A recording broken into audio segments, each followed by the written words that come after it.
Welcome back to the new video. तो हम लोग ये बुक पढ़ रहे थे, तो चलिए पढ़ते हैं। अगला चैप्टर क्या है? अगले चैप्टर में हमारा थर्ड चैप्टर चल रहा था आई थिंक। तो पढ़ते हैं थर्ड चैप्टर को और देखते हैं क्या लिखा है इसमें। थर्ड चैप्टर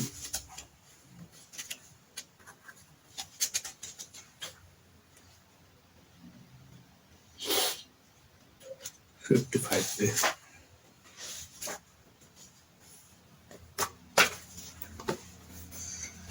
चैप्टर का नाम है आपके अवचेतन मन की चमत्कारी शक्ति। ठीक है, तो इसको पढ़ना शुरू करते हैं हम लोग। आपके अवचेतन मन की शक्ति अतुलनीय और असीमित है।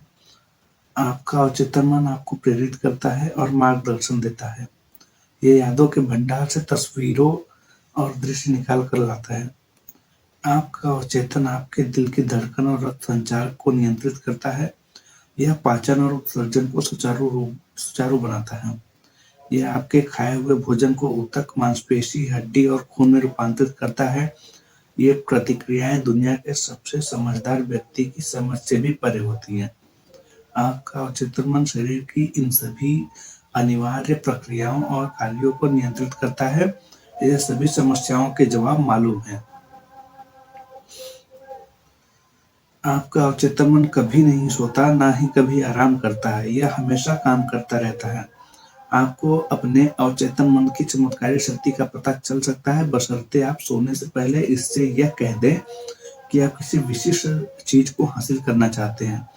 आपको यह जानकर हैरानी और खुशी होगी कि इसके बाद आपके भीतर ऐसी शक्तियां सक्रिय हो जाएंगी जो आपके मनचाहे परिणाम की ओर ले जाएंगी। यह शक्ति और बुद्धिमानी का ऐसा स्रोत है जो आपको सीधे सर्वशक्तिमान के संपर्क में रखता है। यह ऐसी शक्ति है जो दुनिया को चलाती है, ग्रहों को उनकी कक्षा में रखती है और सूरज को चमकाती है। आगे है आपका अवचेतन मन आपके आदर्शों, महत्वाकांक्षाओं और परोपकारी इच्छाओं का स्रोत है। अवचेतन मन के जरिए ही शेक्सपियर ने उन महान सच्चाइयों को जाना और व्यक्त किया जो उनके युग के आम आदमी को पता ही नहीं थी।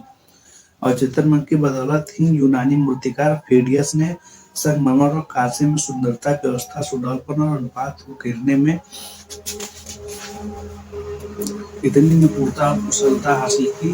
दरअसल अवचेतन मन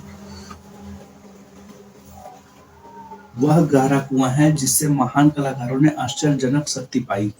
इसने महान इतालवी कलाकार रेफेल को उनकी उनकी अमर कलाकृति मैडोना बनाने और महान जर्मन संगीतकार बीथोवन को उनकी सिम्फनी की रचना करने में समर्थ होना है। कुछ साल पहले मुझे भारत में ऋषिकेश की योगा फॉरेस्ट यूनिवर्सिटी में भाषण देने के लिए आमंत्रित किया गया।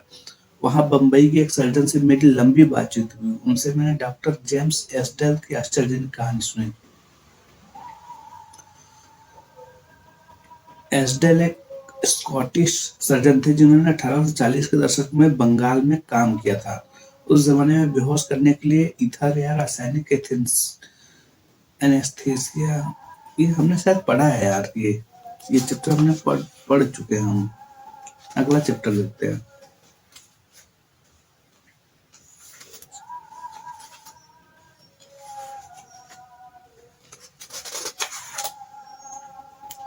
हाँ, ये चैप्टर पढ़ना, आधुनिक युग में मानसिक उपचार।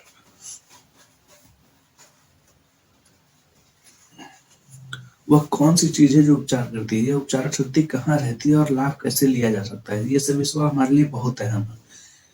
इन सभी का एक ही जवाब है, उपचारक शक्ति हर व्यक्ति के अवचेतन मन में निवास करती है और रोगी के बदले हुए मानसिक नजरियों से यह सक्रिय हो जाती है।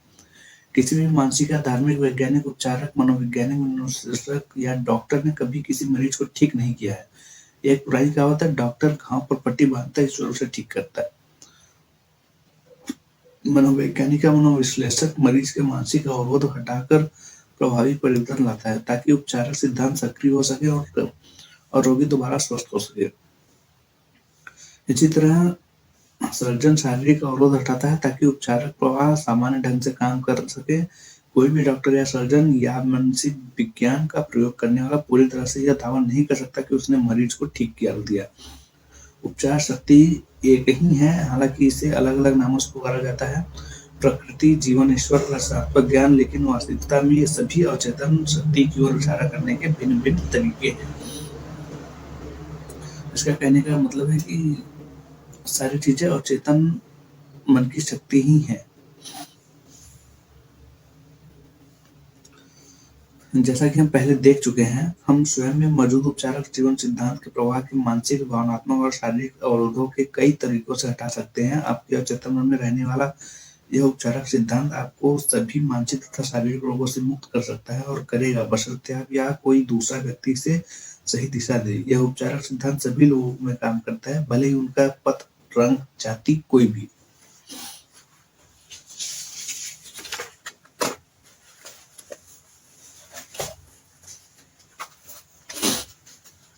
इसका प्रयोग करने और इस उपचारक प्रक्रिया का लाभ लेने के लिए आपको किसी विशेष चर्च का सदस्य बनने की जरूरत नहीं। आपका अचेतन मन आपके हाथ के जले हुए या कटे हुए हिस्से को ठीक कर देगा, भले ही आप नास्तिक या संशयवादी हो। सही बात है भाई। आधुनिक मानसिक चिकित्सा इस सच्चाई पर आधारित है कि जैसी आपकी आस्था होगी, आपके अवचेतन मन की असीमित बुद्धिमत्ता और शक्ति की प्रतिक्रिया भी वैसी ही होगी। मानसिक विज्ञान का प्रयोग करने वाले या पादरी बाइबल के आदेश का पालन करते हैं, यानी वे अपने कमरे में जाकर दरवाजा बंद कर लेते हैं, जिसका मतलब ये है कि वे अपने मस्तिष्क को शिथिल कर लेते हैं और असीमित उपचारक शक्ति के बारे में सोचने लगते हैं। अपने भीतर मौजूद वे अपने मस्तिष्क का द्वार सभी बाहरी व्यवधानों तथा वस्तुओं के लिए बंद कर लेते हैं। फिर वे अपना आग्रह या इच्छा अपने अवचेतन मन को इस विश्वास के साथ बताते हैं कि उनके मस्तिष्क का ज्ञान उन्हें सही जवाब देगा। जागने की सबसे अद्भुत बात यह है कि इच्छित परिणाम की कल्पना करें और इसकी वास्तविकता को महसूस करें। असीमित जीवन सिद्धांत आपके चेतन चुनाव और आपके चेतन आग्रह पर प्रतिक्रिया करेगा। यही इस वाक्य का अर्थ है कि विश्वास रखें कि आपको मिल गया है और आपको मिल जाएगा। प्रार्थना चिकित्सा का प्रयोग करते समय आधुनिक मानसिक वैज्ञानिक यही काम करता है।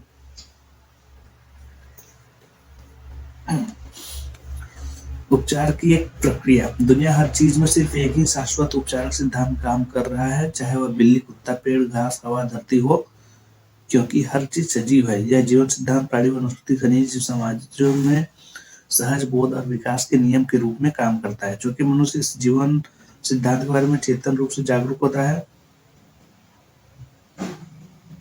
इसलिए हम खुद को अनगिनत तरीकों से लाभ पहुंचाने के लिए इसका सचेतन प्रयोग कर सकते हैं। इस शाश्वत सिद्धांत का प्रयोग करने के कई भिन्न तकनीकें और विधियां हैं, लेकिन उपचार की सिर्फ एक ही प्रक्रिया है, वह है आस्था, क्योंकि आपकी आस्था के अनुरूप ही आपको परिणाम मिलेगा।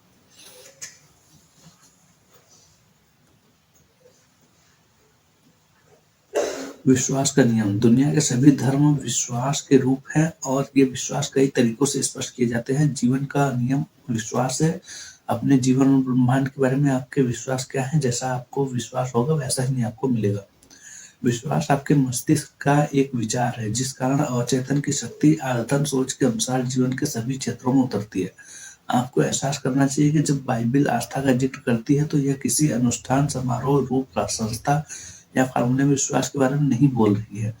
यह तो स्वयं विश्वास के बारे में बोल रही है। आपके मस्तिष्क का विश्वास आपके मस्तिष्क का विचार है। अगर आप विश्वास कर सके तो उसके लिए हर चीज संभव है जो विश्वास करता है। ये लाइन बाइबल के मार्क चैप्टर में 9.23 पेज में लिखी गई है। किसी ऐसी चीज में विश्वास करना मूर्खता है जो चोट या नुकसान पहुंचे। याद रखें, जिस चीज में आप विश्वास करते हैं वो आपको नुकसान या चोट नहीं पहुंचाती। यह तो आपके मस्तिष्क का विश्वास या विचार है जो परिणाम उत्पन्न करता है। आपके सभी अनुभव, सभी कार्य तथा जीवन की सभी घटनाएं और परिस्थितियां आपके ही विचार की प्रतिक्रियाएं और प्रतिबिंब है। प्रार्थना चिकित्सा अगला हेडिंग है।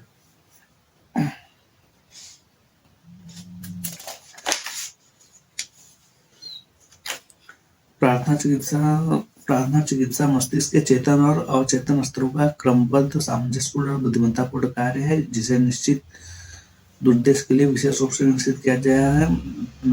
वैज्ञानिक प्रार्थना चिकित्सा के लिए आपको पता होना चाहिए कि आप क्या कर रहे हो और क्यों कर रहे हो। आप उपचार के नियम में विश्वास करते हैं।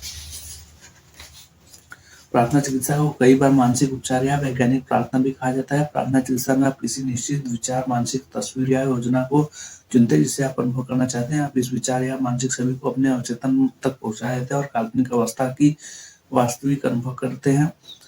जब आप अपने मस्तिष्क के मानसिक नजरिए में पूर्ण आस्था रखेंगे तो आपको आपकी प्रार्थना का जवाब मिल जाएगा। प्रार्थना चिकित्सा किसी विशेष उद्देश्य के लिए मानसिक कर्म है। ठीक है दोस्तों, तो आज यहीं तक रखते हैं इस चैप्टर को। फिर अगले वीडियो में हम इसी चैप्टर के बचे हुए पार्ट्स को पढ़ेंगे और खत्म करते हैं। तब तक के लिए बाय।